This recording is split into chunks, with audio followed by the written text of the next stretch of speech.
In this video I'm going to be making a double mushroom and thyme pizza. I'm calling it double mushroom even though we're just using one type of mushroom because it's going to be used as a sauce and as the primary topping, so hope you like mushrooms.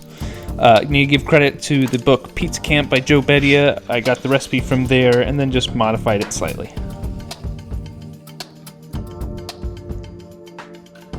So to make this pizza you'll need pizza dough, around 16 ounces of cremini mushrooms or button mushrooms, a few sprigs of fresh thyme, fresh mozzarella, black pepper, and also not shown some heavy whipping cream.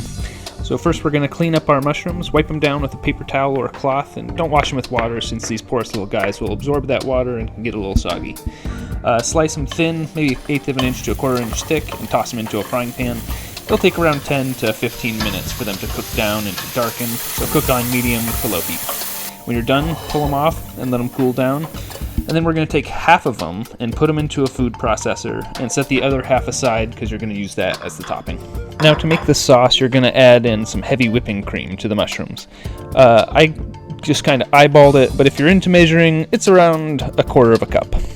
Season with salt, and then we're going to give it a heavy dose of black pepper. This pepper is just such a good combination with mushrooms, so add a lot. I think it came out to around maybe a heaping teaspoon.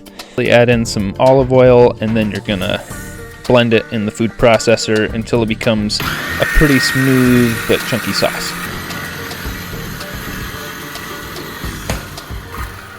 Set your sauce aside until you're ready to decorate your pizza, and then we're going to prep our thyme. To pull the leaves off of the thyme, just grab one end of the stem and just tug until all the leaves just fall off.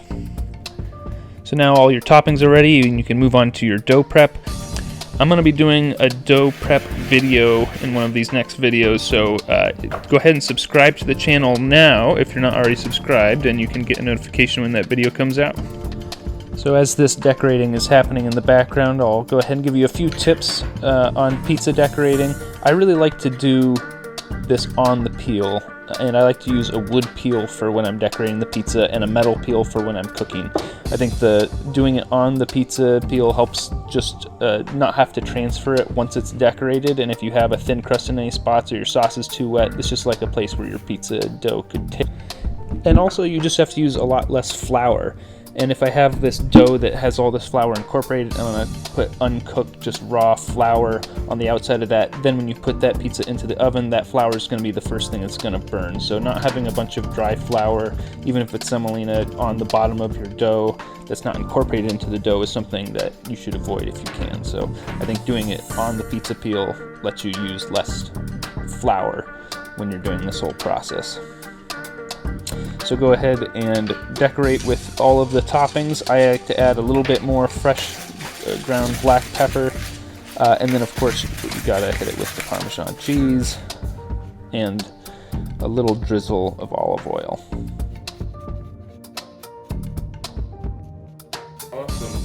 Alright, here you get a little tour of the house as I'm taking the pizza out to the oven.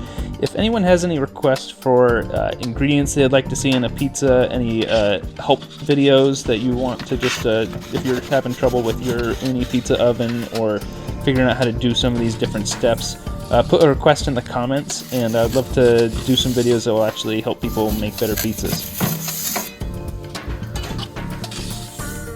And yeah, this pizza is as good as it looks. So if you like this video, go ahead and throw me a like. Liking videos is free and it helps out the channel, and if you really love it, then subscribe.